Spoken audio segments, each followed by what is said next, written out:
Hey everyone, I'm Lachlan and today I'm going to explain how you can go from being a student to a millionaire with a really easy investment/money management strategy. Let's get into it. So the concept of being a millionaire is something that lots of students and young people strive for all around the world. Everyone wants to be able to make a lot of money and become a millionaire.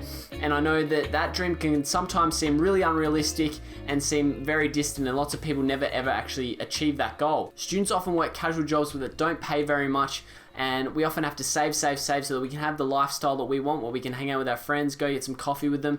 And that's because when we're young, we really want to do all these things like traveling and exploring the world and spending our money on experiences when we're young. But also, I know that we have in the back of our mind that we want to do some of those things that set up our future, where we want to be able to save to buy a house or save to buy a new car and all these other things.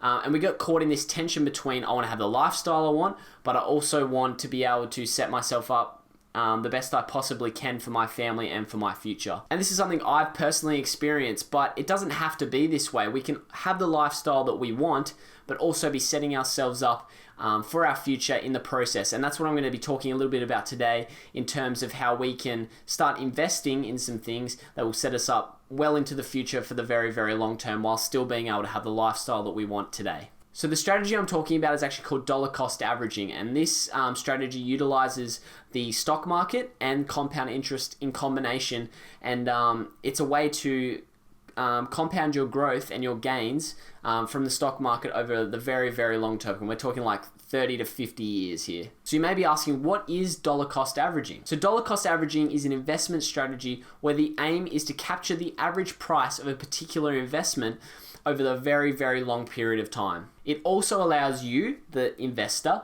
to be able to negate some of the effects of volatility that the stock market and investments can often have. Because as we know, the prices of the share market go up and down each day. Sometimes, as recently we saw in March, the stock market dropped by more than 30% in some countries, and now it's all the way back to its previous highs where it's at. So the stock market is always moving up and down, and you can never predict it, and dollar cost averaging aims to negate some of those effects. This strategy allows investors to choose a certain sum of money and divide that up over a span of time, a certain span of time, and to invest that at regular intervals. For example, say you want to invest $2,000 a year, or $2,000 or whatever your currency is. If you're in Zimbabwe, that's not going to go very far. Psych! That's the wrong number! That would be $1,000 invested for every 6 months. So this is kind of the basis of the strategy. I'm going to explain how we can actually use this strategy to further our wealth as we grow older. Now, to take you and I to millionaires, we actually have to think about the very, very long term, and we have to use the power of dollar cost averaging and compound interest in combination, as I mentioned earlier. So you may be wondering, what is the actual investment that we are going to dollar cost average into to make us into a millionaire? So this particular investment is called an exchange traded fund, or an ETF. And in particular, it's an ETF that tracks a stock market index. And what a stock market index is basically, you may have heard of it before, but it basically shows and indicates what the stock market is actually doing over time. So it actually tracks a number of companies. For instance, the S&P 500 in America tracks the top 500 companies within America, obviously. Another example is the All Ordinaries here in Australia, which also tracks the top 500 companies here in Australia. And basically, when you buy an ETF, what you're doing is you're giving an investment company money, and basically they take that money and they diversify it into the top 500 companies that are within that index. So basically you end up with this big basket full of companies without paying for all of them. You just pay one thing and the company will diversify your money across all of that. Investment companies like Vanguard and BlackRock all offer these index funds that you're able to make an investment into. And it's these ETFs that we're actually going to be investing into and showing you how you can invest into them over the very long term to make you into a millionaire. As these funds are usually very low cost and they can give you a really, really good return over the long term. So as I said before, these index funds, they track the top 500, 300, 200, whatever the amount of companies in that index fund is.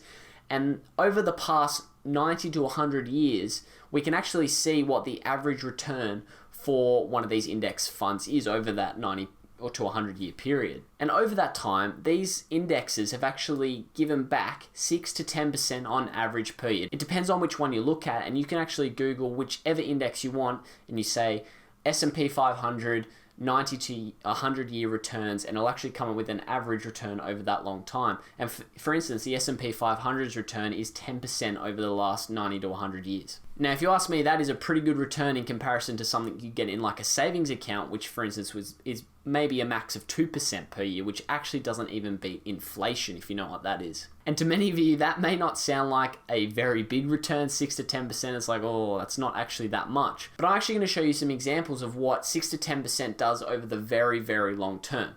So for instance, if you only put $10,000 into one of these stock market index funds and you left it for 50 years with that average, let's go 7% return because that's in between that 6 to 10% range. If we got an average of 7% per year, your total investment after 50 years, if you just put $10,000 in and left it for 50 years, you would end up with $300,000 by the time that 50 years was over. It's pretty good, right? Just by investing $10,000 over that time, you would get $300,000. But that's not what we're looking for here. We're looking for that $1 million.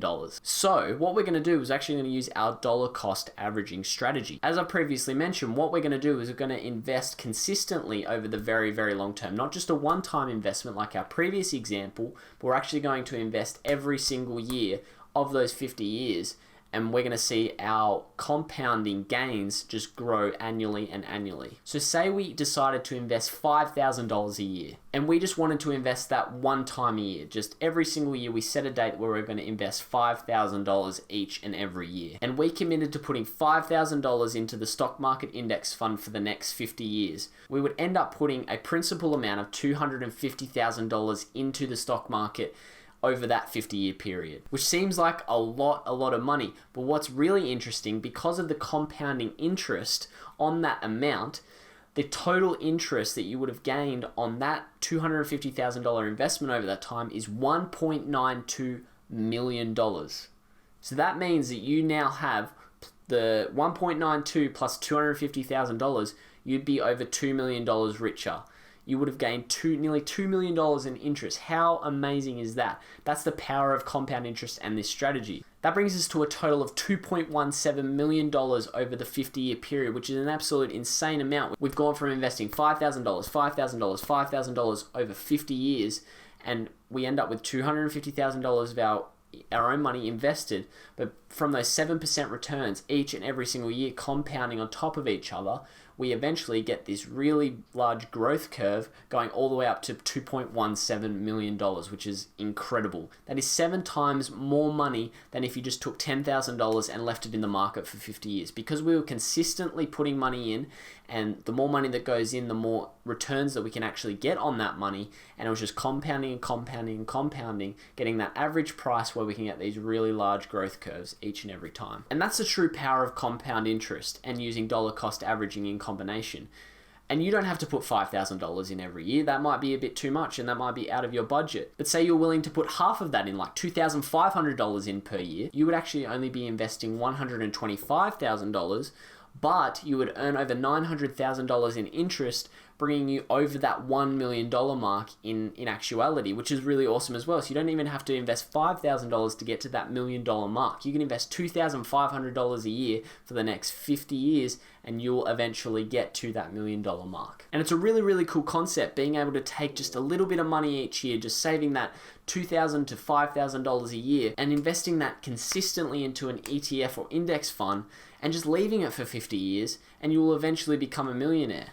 And now I get it. We're all students. Sometimes we struggle with money, especially with this pandemic going around. Work's hard to come by.